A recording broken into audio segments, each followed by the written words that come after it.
TNPSC போட்டியாளர்களுக்கு Villupuram வெற்றி வாகை அகாடமியின் வெற்றி வணக்கம். நேற்று செகண்ட் டேர்மில் 2வது இயல் பார்த்தோம். இன்றைக்கி 3வது இயல் வளரும் வணிகம். அப்படின்றது வணிகம் நம்ம முன்னோர்கள் எப்படிலாம் செஞ்சாங்க அப்படின்ற ஒரு லெசன்ஸ் தான் இது. ஓகேங்களா? இது ஒரு ஸ்டோரி மாதிரி கொடுத்துருப்பாங்க. ஃபுல்லாக நம்ம கதையாக படிக்கணும். அதில் ரெட் இங்கில் இந்த மாதிரி ரெட்டில் கொடுத்ததெல்லாம் நம்ம கொஞ்சம் தெளிவாக படிச்சுக்கணும். ஓகேங்களா?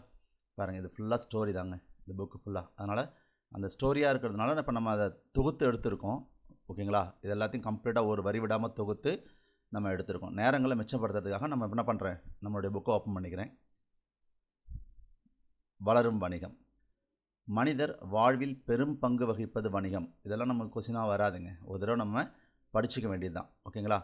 ஒரு பொருளை பிறரிடமிருந்து வாங்குவதும் பிறருக்கு விற்பதும் வணிகம். இதெல்லாம் கொஸ்டினாக வராது. பொருள்களை விற்பவர் வணிகர், வாங்குபவர் நுகர்வோர். இது எல்லாருக்கும் தெரிஞ்ச விஷயம். நம்மிடம் கூடுதலாக இருக்கும் பொருட்களை கொடுத்து நமக்கு தேவையான பொருட்களை பெற்றுக்கொள்வது பண்டமாற்று. இந்த பண்டமாற்றில் இங்கே பாருங்கள், பணம் இடம் பெறாது.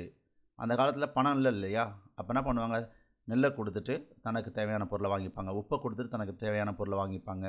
இந்த மாதிரி பண்டமாற்று தான் இருந்துச்சு. ஓகேங்களா? அந்த பண்டமாற்றில் பணம் இருக்காது, இடம் பெறாது அப்படின்றத தெளிவாக ஞாபகம் வச்சுக்கோங்க. சங்க காலத்தில் நெல்லை கொடுத்து அதற்கு பதிலாக உப்பை பெற்றனர். இதுதாங்க நம்ம கொஸ்டின். அப்போது நெல்லை கொடுத்துட்டு அதுக்கு ஈடாக எது இருக்குது, நெல்லுக்கு கொடுத்து அதற்கு அடுத்த இடத்துல உப்பை வச்சுருக்காங்க. ஓகேங்களா? அப்போ நெல்லுக்கு அடுத்த இடத்துல தான் வச்சுருக்காங்க உப்பு. தன்னாடு விளைந்த வெண்ணெல் தந்து பிறநாட்டு உப்பின் கொல்லை சாற்றி உமணர் புகழும் கூறும்நூல் நற்றிணை. இது ரொம்ப ரொம்ப முக்கியமான விஷயம், நற்றிணை. ஓகேங்களா? சரி, நான் சும்மா ஒரு கதைக்காக நீங்கள் ஞாபகம் வச்சுக்கிறதுக்காக நான் சொல்கிறேன். இப்போது உழவன் என்ன பண்ணுவாங்க, உழவர்கள் நெற்றி வேர்வை நிலத்தில் சிந்துற அளவுக்கு அவங்க உழைப்பாங்க இல்லையா? நம்மளுடைய வியர்வையில் உப்புத்தன்மை இருக்குமா இருக்காதா? அப்போ நெற்றி வேர்வையில் உப்புத்தன்மை இருக்கும் அப்படின்னா கூட நெற்றி நற்றி அப்படின்னு எதையாவது ஒரு கீ பாயிண்ட்டை வச்சு நம்ம மறக்காத அளவுக்கு படிக்கணும். ஏன்னா நம்ம ரொம்ப குறுகிய அளவில் தான் படிக்கிறோம். நம்ம அடுத்த குரூப் ஒர்க்கு தான் நம்ம கிளாஸஸ் கொண்டு போகிறோம். ஓகேங்களா? அதனால் ரொம்ப குறுகிய அளவில் இந்த மாதிரி நீங்கள் படித்தாலே போதும். ஒரு 10 நிமிஷம் வீடியோ தான், 15 நிமிஷம் வீடியோ தான். அப்போ இந்த மாதிரி கொஸ்டின்ஸை நீங்கள் நல்லா தரவாக படிச்சுக்கணும். தன்னாடு விளைந்த வெண்ணெல் தந்து பிறநாட்டு உப்பின் கொல்லை சாற்றி உமணர் புகழும் அப்படின்றது சொல்கிற நூல் நற்றிணை. ஓகேங்களா? அந்த உப்பு விற்கிறவங்களுக்கு பேர் உமணர். அதையும் நாங்கள் பார்க்கணும். உமணர்னா என்ன? உப்பு விற்கிறவங்களுக்கு பேர் உமணர். பாலோடு வந்து கூழோடு பெயரும் என்று கூறும் நூல் குறுந்தொகை. இல்லைங்களா? பால் எவ்வளோ குடிப்போம் நம்ம? ஒரு சின்ன டம்ளரில் தான் குடிப்போம் இல்லையா? கூழும் அவ்வளோதான் குடிப்போம் இல்லைங்களா? அந்த மாதிரி நம்ம சின்ன சின்ன வேர்டை கீவேர்டாக நம்ம வச்சு படிக்கணும். பாலும் கூழும் குறுகிய அளவில் குடிப்போம், குறுந்தொகை அப்படின்னு ஞாபகம் வச்சுக்கோங்க. சங்க காலத்தில் ஆட்டின் பாலை கொடுத்து தானியத்தை பெற்றனர். இதெல்லாம் அப்படியே ஒரு தடவை ரீட் பண்ணிக்க வேண்டியதுதான். பொன்னோடு வந்து கரியோடு பெயரும். என்னது? அகநானூறு. அதாவது மிளகு கறி. இங்கே என்னென்னா கறின்றது மிளகு, காய்கறின்னு சொல்கிறாங்கல்லப்பா, காய்கறி. அப்போ ஏன் அதை காய்கறின்னு சொன்னாங்க அப்படின்னா, நம்ம அந்த காலத்தில் இது கிடையாது, மிளகா கிடையாது. மிளகாத்தூள் போட்டால் தானே உங்களுக்கு காரம் இருக்கும். அப்போ அந்த காலத்தில் காரத்துக்கு எதுவும் கிடையாது. அந்த மிளகை தான் இது போட்டு அந்த காய்கறியோட இந்த கறி என்கின்ற மிளகை சேர்த்து தான் நம்ம குழம்பு வைப்பாங்க. அதனால தான் அதுக்கு காய்கறின்னு பேர். ஓகேங்களா? புரிஞ்சுக்க முடியுதுங்களா ஏன் இப்போ அதுக்கு காய்கறின்னு பேர் சொன்னாங்கன்னு? ஓகேங்களா? சரி, இதை எப்படி ஞாபகம் வச்சுக்கிறது? பொண்ணோடு வந்து கரியோடு பெயரும். அப்போ பொண்ணை கொண்டு வந்து கொடுத்துட்டு, தங்கத்தை கொண்டு வந்து கொடுத்துட்டு மிளகை வாங்கிட்டு போயிருக்காங்க அந்த காலத்தில். அதை சொல்கிற நூல் அகநானூறு. மிளகை என்ன பண்ணுவோம் நம்ம? உள்ளுக்கு தானே சாப்பிடுவோம். அப்போ அகம், உள்ளுக்கு சாப்பிட்டா அகம் அப்படின்னு ஞாபகம் வச்சுக்கோங்க. ஓகேங்களா? பொன்னை கொடுத்து மிளகை கொண்டு சென்றனர். செல்லும் வழியின் அடிப்படையில் வணிகத்தை தரைவழி வணிகம், நீர்வழி வணிகம். ஏன்னா ஒன்று தரைமார்க்கமாக வரணும், இல்லை கடல் மார்க்கமாக வரணும். அப்போ 2 வழியாக அப்படி பிரிக்கிறாங்க. தரை வழியாக பொருட்களை கொண்டு செல்பவர் சொல்ல பயன்பட்டவை எருது, கழுதை, குதிரை போன்ற விலங்குகள். இதெல்லாம் கொஸ்டினாக நமக்கு வராது. நமக்கு முக்கியம் எதுனா இந்த மாதிரி அகநானூறு, புறநானூறு, நற்றிணை எந்த நூல் சொல்லுதோ அதெல்லாம் தான் முக்கியம். பழங்காலத்தில் வணிகப் பொருட்கள் பற்றிய குறிப்புகள் உள்ள நூல்கள் பட்டினப்பாலை, மதுரை, காஞ்சி. பாருங்கள், 2017 கேட்கப்பட்ட ஒரு முக்கியமான கேள்வி. இதில் நீங்கள் பார்த்தீங்கன்னா இந்த பட்டினப்பாலை என்பது சோழர்களுடைய ஏற்றுமதி இறக்குமதி. சோழர்களுக்கு நமக்கு துறைமுக நகரம் எதுன்னு கேட்டால் பூம்புகார். அதை புகார்னு சொல்லுவாங்க, பூம்புகார்னு சொல்லுவாங்க, காவிரி பூம்பட்டினம் சொல்லுவாங்க. அப்போ பல்வேறு பெயர்கள், அது 3 பெயர்கள் அழைக்கப்படுது. இந்த பட்டினப்பாலை என்பது சோழர்களுடைய ஏற்றுமதி இறக்குமதியை பற்றி சொல்லுது. இந்த மதுரை காஞ்சி என்பது பாண்டியர்களுடைய ஏற்றுமதி இறக்குமதி. அப்போ நமக்கு இந்த இடத்துல கேள்வி பொதுவாக கேட்கப்பட்டிருக்கு. ஏற்றுமதி இறக்குமதியை பற்றி சொல்லக்கூடிய 2 நூல்கள் பட்டினப்பாலை, மதுரை காஞ்சி. சரி, இப்போ நான் விழுப்புரத்தில் இருக்கேன் சரிங்களா. ஏதோ ஒரு பொருளை வந்து நான் மதுரைக்கு அனுப்புகிறேன். நான் ஒரு பார்சல் சர்வீஸில் அதை கொடுக்குறேன். அப்போ என்ன பண்ணுவாங்க, என்னென்ன பொருள் கொடுக்குறேன்னு பட்டியலிடுவாங்க அந்த பார்சல் சர்வீஸில் இருக்கிறவங்க. அதை மதுரைக்கு ஏற்றுமதி பண்ணிவிடுவாங்க. ஓகேங்களா. அந்த மாதிரி ஏற்றுமதி இறக்குமதினா அந்த மாதிரி ஏதாவது சின்ன சின்ன கீவேர்டை வச்சு படிங்க, மறக்காத அளவுக்கு. ஓகே. வணிகர்கள், வெளியூருக்கு செல்லும் குழுவின் பெயர் வணிக சாத்து. இதெல்லாம் நமக்கு கொஸ்டின் இல்லையா. இப்போது வணிகர் வெளியூருக்கு செல்லும் குழு. இப்போ அந்த காலத்தில் என்ன பண்ணுவாங்கப்பா, மாடு கட்டி தானே போவாங்க. அப்போ அந்த மாடு வேகமாக போகலன்னா 2 சாத்துவாங்களா, அப்போ வணிக சாத்து. ரொம்ப ஈஸியாக ஞாபகம் வச்சுக்கலாம். ஓகேங்களா. கப்பல்கள் வந்து நிற்கும் இடங்கள் துறைமுகங்கள், இது எல்லாருக்கும் தெரிஞ்ச விஷயம். பட்டினம் என்றும் பாக்கம் என்றும் குறிப்பிடப்பட்டவை துறைமுக நகரங்கள். இந்த இடத்துல பாருங்களேன், பட்டினம் என்பது துறைமுக நகரம். நகரங்களை பொதுவாக அந்த கடற்கரை ஓர நகரங்களை பட்டினம் அப்படின்னு சொல்லுவாங்க. ஓகேங்களா. கடற்கரை சிற்றூர் வந்து பாக்கம் சொல்லுவாங்க. ஓகேங்களா. இதெல்லாம் கொஞ்சம் தெளிவாக பார்த்துங்க. சிற்றூர் அப்படின்னா பாக்கம். ஓகேங்களா. சோழர்களின் துறைமுக நகரங்கள் பற்றி குறிப்பிடும் நூல் பட்டினப்பாலை. அதே பாண்டியர்களும் கேட்டால் மதுரை காஞ்சி. ஓகேங்களா. பாருங்கள், இது 2022 கேட்டிருக்காங்க பாருங்கள். சங்க காலத்தில் தமிழ்நாட்டின் தலை சிறந்த துறைமுகமாக விளங்கியது பூம்புகார். பூம்புகார்னு சொல்லலாம், புகார்னு சொல்லலாம், காவிரி பூம்பட்டினம், அப்படி பல்வேறு பெயர்களை சொல்லுவாங்க. வணிகத்தை 2 வகைகளாக பிரிக்கலாம். ஒன்று தனிநபர் வணிகம், இன்னொன்று நிறுவன வணிகம், மல்டிலெவல். தனி நபரால் உருவாக்கப்பட்டு நடத்தப்படும் வணிகம் தனிநபர் வணிகம். ஒன்றுக்கும் மேற்பட்டோர் இணைந்து முதலீடு செய்து நடத்துவது நிறுவன வணிகம். ஓகேங்களா. இதெல்லாம் ரொம்ப ஈஸியாக இருக்கும். நுகர்வோரிடம் நேரடி தொடர்பு கொள்பவர்கள் சிறு வணிகர்கள். பெருந்தொகையை முதலீடு செய்து பொருட்களை அதிக அளவில் திரட்டி வைத்து விற்பனை செய்வது பெருவணிகம். இதெல்லாம் ஒன்ஸ் அப்படியே ரீட் பண்ணிக்கங்க, போதுமானது. பழங்காலத்தில் தமிழ்நாட்டில் இருந்து ஏற்றுமதி செய்யப்பட்டவை தேக்கு, மயில் தொகை, அரிசி, சந்தனம், இஞ்சி, மிளகு. அப்போது இதில் ஆட் ஒன் ஆஃப் அவுட்டும் உங்களுக்கு கேள்வி கேட்கலாம். ஓகேங்களா. அப்போது இது என்னென்ன இருக்குதுன்னு கொஞ்சம் தெளிவாக பார்த்துக்கணும் நம்ம. அடுத்து சீனத்திலிருந்து இறக்குமதி செய்யப்பட்டவை கண்ணாடி, கற்பூரம், பட்டு. அப்போ இந்த வரிசையில் வரக்கூடிய கண்ணாடி, கற்பூரம், பட்டு. ஏன்னா பட்டில் வந்து முன்னணி வகிக்கிற ஒரு நாடுன்னு கேட்டால் சீனா தான். ஓகேங்களா. அங்கேருந்து இறக்குமதி செஞ்சுருக்காங்க. அரேபியாவிலிருந்து குதிரைகள் வாங்கப்பட்டன. அரேபியாவிலேருந்து வாங்குவாங்க. பாரசீகம் அந்த பகுதியிலேருந்து வாங்குவாங்க. ஓகேங்களா. சோழர்களுக்கு மிக முக்கிய இறக்குமதி பொருள் எதுன்னு கேட்டால் குதிரைகள் தான். ஏன்னா போருக்கு தேவைப்படும் இல்லைங்களா. அதனால் அரேபியாவிலிருந்து சோழர்கள் அதிகமான குதிரைகளை இறக்குமதி செய்தாங்க. பழந்தமிழ்நாட்டில் வாழ்ந்த தமிழர்கள் எதனை போற்றி வாழ்ந்தார்கள்? பொருள் தேடுவதை ஒன்றையே குறிக்கோளாக கொண்டிருந்தனர். 2017 கேட்கப்பட்ட கேள்வி. வாணிகம் செய்வோருக்கும் வாணிகம் பேணி பிறவும் தமபோல் செய்யன் என்னும் வரி திருக்குறளில் விளக்கப்படுவது வணிகர்களுடைய நேர்மை. அப்போது இங்கே வாணிகம் சொன்னாலே வணிகர் தான் குறிக்கும். ஓகேங்களா. நடுவு நின்ற நன்னெஞ்சினார் என்று வணிகரை பாராட்டும் நூல் பட்டினப்பாலை. வணிகர்னு சொன்னாலே 2 நூல் தான் நமக்கு. சோழர்களை பற்றி சொல்கிறதுக்கு பட்டினப்பாலை, பாண்டியர்களுக்கு சொல்கிறது மதுரை காஞ்சி. இந்த பட்டினப்பாலை என்பது உருத்திரங்கனார். இந்த பட்டினப்பாலை என்பது 10 பாட்டில் வரக்கூடிய ஒரு நூல். ஓகேங்களா. 10 பாட்டில் இந்த உருத்திரங்கனார் 2 நூல்களை பாடியிருக்கார். ஓகேங்களா. பொருநராற்றுப்படை அப்படின்னு சொல்லிட்டு பெரும்பானாற்றுப்படை. பெரும்பானாற்றுப்படையையும் பட்டினப்பாலையும் உருத்திரங்கனார் இயற்றியிருக்கார். இதெல்லாம் கொஞ்சம் கண்டிப்பாக தேவை. இந்த 10 பாட்டில் 2 புலவர்கள் 2 நூலை ஏற்றிருக்காங்க. ஒன்று வந்து நக்கீரர். அவர் ஏற்றிருந்து பார்த்தா திருமுருகாற்றுப்படையும் நெடுநல்வாடையும் நக்கீரர் ஏற்றிருப்பார். அதுக்கப்புறம் பெரும்பானாற்றுப்படையும் பட்டினப்பாலையும் உருத்திரங்கனார் ஏற்றிருப்பார். அப்போ இங்கே என்ன கேள்வி நமக்கு கிடைக்கும்? 10 பாட்டில் 2 நூல்களை இயற்றிய புலவர்கள் யார்? ஒரே புலவர் தான் ஏற்றிருக்கிறாங்க. ஒருத்தவர் நக்கீரர், இன்னொருத்தர் உருத்திரங்கனார். இதெல்லாம் இந்த அளவுக்கு நீங்கள் கவனமாக படிச்சிங்க அப்படின்னா, சிறுக படிச்சிங்கனாலே வரக்கூடிய குரூப் 4ல் நீங்கள் 98 மார்க் எடுக்கிறது உறுதி. அதிகமாக போய் நான் இன்னும் கொஞ்சம் இன்க்ரீஸ் பண்ணிக்கிறேன். கொஞ்சம் போக இன்னும் கொஞ்சம் போர்ஷன்ஸ் அதிகமாக கொடுக்க பார்க்குறேன். ஓகேங்களா. கொள்வதும் மிகை கொள்ளாது, கொடுப்பதும் குறைப்படாது என்று வணிகரை பற்றி குறிப்பிடும் பட்டினப்பாலை. அவங்க ஒரு பொருளை வாங்குறாங்கன்னா அதிகமாக கொடுத்தாலும் வாங்க மாட்டாங்க. அதேமாதிரி விற்கிறவங்கள்ட்ட விட கம்மியாகவும் கொடுக்க மாட்டாங்க. அந்தளவுக்கு நேர்மை இருந்துச்சுன்னு இந்த பட்டினப்பாலை நமக்கு வணிகர்களுடைய நேர்மையை பற்றி பேசுது.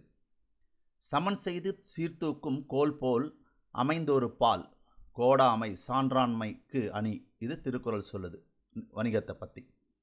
மதிப்பீடு. இப்போ என்ன எல்லாமே கொடுத்தாச்சு. இந்த புக்கில் வந்து மதிப்பீடு டேஷு புக்கே உங்களுக்கு தேவைப்படாது. பழைய புக்கு, புதிய book, previous year question paper என எல்லா விஷயமும் இதில் ஒருங்கிணைச்சு உங்களுக்கு கொடுக்கப்பட்டிருக்குப்பா. வீட்டுக்கு பயன்பாட்டிற்காக பொருள் வாங்குவர் நுகர்வோர். வணிகச் சாத்து, வணிகம் ப்ளஸ் சாத்து, பண்டம் மாற்று, பண்டம் ப்ளஸ் மாற்று, இதெல்லாம் நம்ம பிரித்து எழுதுக்கு நம்ம ஈஸியாக பார்த்துடலாம். பாருங்கள், ஆங்கில சொல்லுக்கு நேரான தமிழ் சொல், அது 2023. அப்போ இந்த ஏரியாலாம் நமக்கு ரொம்ப முக்கியம். அடுத்தது பாருங்கள், முதலீடு, உழைப்பே மூலதனம், பாடுபட்டு தேடிய பணத்தை புதைத்து வைக்காதீர்கள் என அறிவுரை கூறியவர் ஔவையார். ஏன்னா பணம் வந்து புதைச்சி வச்சுட்டா அது அந்த பணம் சர்க்குலேஷன் போகாது. ஒரு 100 ரூபா இருக்குன்னா அந்த 100 ரூபா ஒரு நாளைக்கு 1000 ரூபாயை சம்பாதிக்கும். எப்படின்னா, இப்போ நான் ஒரு சக்கரை வாங்குகிறேன் அப்படின்னா, அந்த சக்கரை வாங்குறவர் என்ன பண்ணுவார்? கரும்பு விவசாயி கொடுப்பார். விவசாயி என்ன பண்ணுவார்? உரம் வாங்குவார். அப்படி அந்த பணம் ரொட்டேஷன் ஆகிட்டே இருக்கும். அதுதான் சொல்கிறாங்க, பாடுபட்டு தேடிய பணத்தை புதைத்து வைக்காதீர்கள் சொன்னவர் ஔவையார். பூங்குளம் என்னும் ஊரில் அருளப்பன் என்ற வணிகர் பிள்ளைகள், வளவன், அமுதா, எழிலன். இது ஒரு சின்ன ஸ்டோரிப்பா. இதில் வேறு ஒன்றுமே இருக்காது. இதில் நமக்கு எக்ஸாமில் பேஸ்டு இதில் கொஸ்டின் இருக்கிறதுக்கான வாய்ப்பு எனக்கு தெரிஞ்சு இல்லவே இல்லை. சும்மா நான் கதையை மட்டும் சொல்லிடுறேன்ப்பா. இந்த 3 பிள்ளைகளும் எப்படி இருக்கிறாங்க, வளர்ந்துருக்கிறாங்க, இவங்கள சோதிக்கிறதுக்காக தன்னுடைய தந்தை இந்த அருளப்பன் இருக்கார் இல்லையா, அவர் என்ன செய்கிறாருன்னா, நான் ஊருக்கு போகிறேன், நான் வர்றதுக்கு கொஞ்சம் லேட் ஆகும், ஒரு சில மாதங்கள் ஆகும், ஆளுக்கு 50,000 ரூபா கொடுக்குறேன். வளவனுக்கு ஒரு 50,000, அமுதாவுக்கு ஒரு 50,000, எழிலனுக்கு ஒரு 50,000. இந்த 50,000 வச்சு நீங்கள் என்ன பண்ணுங்கள், ஏதாவது தொழில் செய்யுங்க, ஏதாவது பண்ணுங்கள், இந்த 50,000 நீங்கள் உங்களுடைய செலவுக்கு வச்சுக்கங்கன்னு சொல்லி அவர் கொடுத்துட்டு போகிறார். இந்த 50,000 அந்த பிள்ளைகள் என்னென்ன செய்கிறாங்க அப்படி நம்ம பொறுத்திருந்து பார்ப்போம் அப்படின்னு சொல்லிட்டு அவர் வெளியே போயிடுறார். போயிட்டு ஒரு சில மாதங்கள் கழித்து அவர் வராரு. வந்து பார்க்கும்பொழுது அதில் வளவன் என்ன பண்ணுறான், ஒரு நிலத்தை குத்தகைக்கு எடுத்து அதில் பயிர் வச்சு ஒரு சம்பாதிக்கிறான். அமுதா என்ன பண்ணுறாங்க, ஒரு பசு வாங்குறாங்க, ஒரு சில மாடுகளை வாங்கி பால் கறந்து விற்பனை செய்கிறாங்க. இந்த எழிலன் மட்டும் என்ன பண்ணுறான், பணத்தை அப்படியே புதைச்சி வச்சுருக்கான். புதைச்சி வச்சு அப்பா வந்தோடனே, அப்பா இவங்களாம் பணத்தை செலவு பண்ணிட்டாங்க, நான் மட்டும்தான் பணத்தை செலவு பண்ணாமல் பத்திரமா அவங்கள்ட்ட கொடுத்துருக்குறேன் அப்படின்னு இந்த எழிலன் சொல்லுவாங்களாம். அப்புறம் என்ன பண்ணுவார், சரி ஓகே, வளவனுக்கும் அமுதாவும் எப்படி இருந்தாலும் பொழைச்சிப்பாங்க, அவங்களுக்கு தொழில் தெரியுது. இந்த எழிலனுக்கு தொழில் தெரியல, அவன் நம்ம கூட இருக்கட்டும், நம்ம கூட இருந்து தொழிலை கற்றுக்கிட்டோம். ஏன்னா இவங்க பணத்தை வச்சு மறுபடியும் அதை என்ன பண்ணுறாங்க, மேலும் மேலும் சம்பாதிக்க கற்றுக்கிட்டாங்க. அப்போ எழிலன் தான் நம்ம கூட இருக்கணும் அப்படின்னு சொல்லிட்டு அந்த எழிலனுக்கு அவர் வந்து எல்லா வேலைகளும் கற்றுத்தர மாதிரி இந்த ஸ்டோரி கொடுத்துருக்காங்க. ஒரு தடவை வேணால் படித்து பாருங்கள். இது எல்லாமே புத்தகத்திலேருந்து நம்ம ஸ்டோரியாக அதில் என்னென்னலாம் கொஸ்டின் இருக்குன்னு நம்ம க்ளீனாக எடுத்துட்டோம். ஓகேங்களா? கூடுதல் செய்திகள், மனிதர்களுக்கு தேவையான எல்லா பொருட்களையும் கிடைக்கச் செய்வது வணிகம். இதெல்லாம் சும்மா ஒன்ஸ் ரீடு தாங்க. ஒரு இடத்தில் உற்பத்தியாகும் பொருட்களை பல இடங்களுக்கு அனுப்புவதும் பல இடங்களில் கிடைக்கும் பொருட்களை ஓரிடத்தில் கிடைக்கச் செய்வதும் வணிகம். கிடைக்கும் பொருட்களின் மதிப்பை கூட்டி புதிய பொருளாக மாற்றுவது மதிப்பு கூடுதல். இது மதிப்பு கூடுதல் அப்படின்னா, இப்போ பால் இருக்குது, இந்த பாலை நான் வாங்கி அப்படியே வச்சுக்கிட்டேன் அப்படின்னா 1 லிட்டர் பால் இன்றைக்கி 50 ரூபா 60 ரூபா அந்த மாதிரி கொஞ்சம் கொஞ்சம் மாற்றி மாற்றி 60 ரூபா வரைக்கும் விற்கிறாங்க இல்லைங்களா? இப்போ அது பாலாக வாங்கினா 1 லிட்டர் 60 ரூபா, அதுவே தயிராக்கினா 80. அதே பாலை காய்ச்சி நெய், அதில் நெய் எடுத்தால் 800 ரூபா 700 ரூபா வைக்கிறாங்களா? அப்போ மதிப்பு கூடிக்கிட்டே போகுது. அதுதான் மதிப்பு கூட்டு பொருள். கல்லை சிலையாகவும் கல் தூளை கோலமாகவும் மாற்றுவது மதிப்பு கூடுதல். ஓகேங்களா? புக்கில் இதை உதாரணமாக கொடுத்துருக்காங்க. நான் சொன்ன உதாரணம் உங்களுக்கு புரிஞ்சிருக்கும்ப்பா. விடுகதையும் விடையும், தனி ஆளாய் இருந்தால் நடுநிலையாய் இருந்திடுவான், யாரும் வந்து அமர்ந்தால் ஏற்றம் இறக்கம் காட்டிடுவான் தராசு. அப்படி புத்தகத்தில் ஒரே ஒரு வரியை கூட நாங்கள் விடக்கூடாதுன்றதுக்காக எல்லாமே இதில் கொண்டு வந்து கொடுத்துட்டோம். உங்களுக்கு பழைய புத்தகம் புதிய புத்தகம் வாங்குகிற எல்லாத்தையுமே மிச்சப்படுத்தியிருக்கோம், நேரங்களை மிச்சப்படுத்தியிருக்கோம், ப்ரீவியஸ் இயர் கொஸ்டின் பேப்பர் தேடுறதை குறைச்சிருக்கோம். உங்களுக்கு டைமை வேஸ்ட் பண்ணாமல் இந்த புத்தகத்தை உங்கள் கையில் இருந்தால் அழகாக நீங்கள் நேரத்தை வேஸ்ட் பண்ணாமல் கடகடன்னு படிச்சிட முடியும்ப்பா. கிட்டத்தட்ட இந்த ஒரு புத்தகம் உங்கள் கையில் இருந்தாலே வரக்கூடிய குரூப் 4 எக்ஸாம்லேயும் சரி, குரூப் 2 எக்ஸாம்லேயும் சரி 98 மார்க் அடிக்க முடியும். ஏன்னா லாஸ்ட் குரூப் 4 நாங்கள் என்ன பண்ணியிருக்கோம், டிஎன்பிஎஸ்சி குரூப் 4 2024 கேட்கப்பட்ட அனைத்து கேள்விகளும் இடம்பெற்ற ஒரு புத்தகமாக இது விளங்குதுன்றதை நான் உங்களுக்கு நிரூபிச்சே காமிச்சிருக்கோம். ஓகேங்களா? தண்ணீரில் கிடப்பான், தள்ளாடி நடப்பான், காலில்லாத அவன் யார், கப்பல். இந்த மாதிரி சும்மா அப்படியே படித்து பாருங்கள், விடுகதையும் விடையும். ஓகேங்களா? ரைட், இந்த இயல் முடிஞ்சிடுச்சு. இதுக்கப்புறம் இந்த இயலுக்கான இலக்கணத்தை பார்க்கலாம். பாருங்கள், சுட்டு எழுத்துக்கள். இப்போ சுட்டு எழுத்துக்கள்னா என்னப்பா? சுட்டு எழுத்துக்கள்னால் ஒரு இடத்த சுட்டி காட்டுறதுக்கு, ஒரு நபரை சுட்டி காட்டுறதுக்கு நம்ம பயன்படுத்தக்கூடிய எழுத்துக்கள் அவன் இவன் அப்படின்றத நம்ம சொல்கிறோம். அப்போது இந்த சுட்டெழுத்துக்கள் மொத்தம் 3. பாருங்கள், இந்த சுட்டெழுத்துக்கள் மொத்தம் 3. ஆ இ உ. இதை ஒன்றும் பெரிய மனப்பாடலாம் நீங்கள் பண்ண வேண்டாம்ப்பா. அ ஆ இ இ உ உ. அப்போ முதல் 3 குறில் எழுத்துக்கள், உயிரெழுத்துக்களில் முதல் 3 எழுத்துக்களே சுட்டெழுத்துக்கள். இப்போ பாருங்கள், உங்களுக்கு மறக்கிறதுக்கு வாய்ப்பு இருக்குமா? சான்ஸே கிடையாது. அப்போ முதல் 3 உயிரெழுத்துக்களும் முதல் 3 குறில் அ இ உ. மறக்கவே மறக்காது. ஓகேங்களா. இன்று பயன்பாட்டில் இல்லாத சுட்டெழுத்து உ இல்லையா, அது இப்போ பயன்படுத்துறது கிடையாது. செய்யுள்களில் சங்க இலக்கியங்களில் பயன்படுத்தியிருக்கிறாங்க. சுட்டி எழுத்துக்கள் சொல்லின் உள்ளேயே, உள்ளேன்னா அகம் இருந்து சுட்டுப்பொருளை தருவது அகச்சுட்டு. அவன் இந்த சொல்ல பிரிக்க முடியாது, இவன் இதை சொல்ல பிரிக்க முடியாது, அது இது இப்படி சொல்ல பிரிக்க முடியலன்னா அது அகச்சுட்டு, சொல்ல பிரிக்க முடிஞ்சதுன்னா அது புறச்சுட்டு. சுட்டெழுத்துக்கள் சொல்லின் வெளியே புறத்தே இருந்து சுட்டுப்பொருளை தருவது புறச்சுட்டு. இம்மலை இ ப்ளஸ் மலை, அந்நூல் ஆ ப்ளஸ் நூல், இந்த மாதிரி பிரிக்க முடிஞ்சால் அது புறச்சுட்டு, பிரிக்க முடியலனா அகச்சுட்டு. இப்போது நம் அருகில் அண்மையில் உள்ளவற்றை சுட்டி காட்டுவது அண்மை சுட்டு. இப்போ பக்கத்தில் இருக்கிறவங்க நம்ம என்ன சொல்லுவோம், இவன் தான் சொல்லுவோம் இல்லைங்களா. பக்கத்தில் இருக்கிற நபரை அவன்னு சொல்லவே மாட்டோம். அப்போது நமக்கு பக்கத்தில் இல்லாத வேற ஒரு இடத்துல இருக்கிற நபரை தான் அவன்னு சொல்லுவோம். அப்போ அவன் என்பது செய்மை சுட்டு, அப்போ அங்கே வருது ஆ வருது. இவன் என்பது பக்கத்தில் இருக்கிற சொல்லுவோம், அப்போ ஈ என்பது அண்மை சுட்டு. இந்த மாதிரி மறக்காமல் இருக்கிறதுக்கு நீங்கள் பாருங்கள். ஒரு விஷயம் நம்ம படிக்கிறோன்னா குறுகிய நேரத்தில் படித்தாலும் அதை தரவாக படிக்கணும். அப்போ பக்கத்தில் இருக்கிறவனை தான் இவன்னு சொல்லுவோம். அப்போ ஈன்றது என்னது, அண்மை சுட்டு. பாருங்கள், தெளிவாக பார்த்துக்குங்க. ஓகேங்களா, ரைட். அடுத்தது அவன், தூரத்தில் இருக்கிறவன் தான் அவன்னு சொல்லுவோம், இல்லாதவன. தூரத்தில் இருக்கனா செய்மை, செய்மைனா தூரம். ஓகேங்களா, சரி. இதில் ஒரு எக்ஸாம்பிள் எப்படி கேட்டாங்கன்னா, கேள்வி அண்மை இதற்கான அருகில், அருகில் இதற்கான ஆப்போசிட் தான் கேட்டாங்க. அருகாமை, புரியுதா பாருங்கள். அருகில் அதனுடைய ஆப்போசிட் அருகாமை அப்படின்னு சொன்னோம். இப்போ பாருங்கள், கற்றான் அது சொல்லுங்களா, கற்றானுக்கு ஆப்போசிட்டு கல்லாமை. அப்போ பாருங்களா, இதெல்லாம் எந்த அளவுக்கு எக்ஸாம்பிளில் கொஸ்டின் கேட்டிருக்காங்கன்னு நீங்களே பார்த்தீங்கன்னா உங்களுக்கு தெரியும். ஓகேங்களா. அப்போ அருகிலுக்கு ஆப்போசிட்னாது அருகாமை, கற்றான் அதுக்கு ஆப்போசிட்னாது கல்லாமை. இப்போ உங்களுக்கு புரியுதுங்களா இது? ஓகே, புரியலாம் கமெண்ட் பண்ணுங்கள்.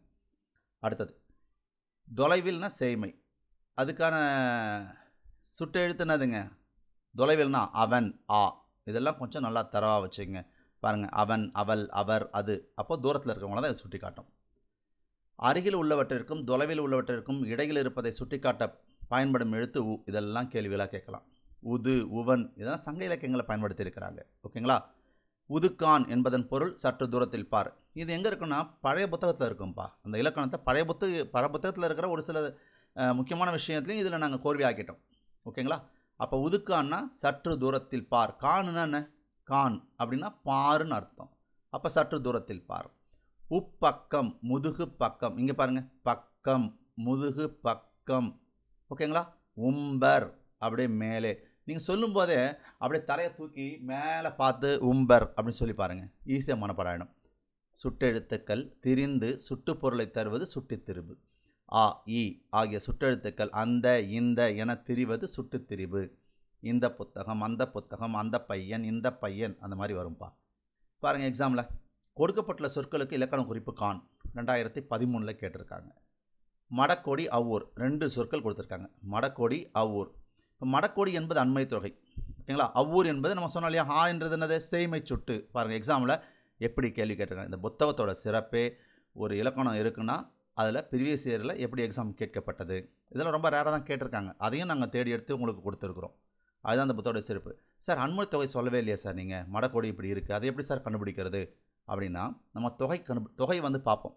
தொகை 6, வேற்றுமை தொகை, வினை தொகை, பண்பு தொகை, ஊமை தொகை, அன்மொழி தொகை.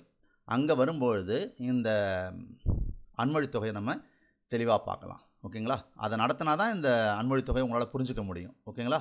ஓகே, இந்த கிளாஸ் உங்களுக்கு பிடிச்சிருக்குன்னா சப்ஸ்கிரைப் பண்ணிக்கோங்க, லைக் பண்ணுங்கள், கமெண்ட் பண்ணுங்கள், ஷேர் பண்ணுங்கள். ஓகேங்களா. தொடர்ந்து இதே மாதிரி நீங்கள் சிறுக சிறுக படிங்க. மிஞ்சி போனால் ஒரு நாளைக்கு 15 நிமிஷம் 20 நிமிஷம் வீடியோ தான் நான் உங்களுக்கு கொடுக்குறேன். ஓகேங்களா. இன்னும் கொஞ்சம் தேவைப்படும் பொழுது நான் இதை இன்க்ரீஸ் பண்ணிக்கிறேன். ஓகேங்களா. அதனால் சிறுக படிங்க, ஆனால் அதை தெளிவாக படிங்க, தரவாக படிங்க. இதே மாதிரி போனாலும் நம்ம வரக்கூடிய குரூப் 4 எக்ஸாமை கண்டிப்பாக உங்களால் 98 எடுக்க முடியும். ஓகேங்களா.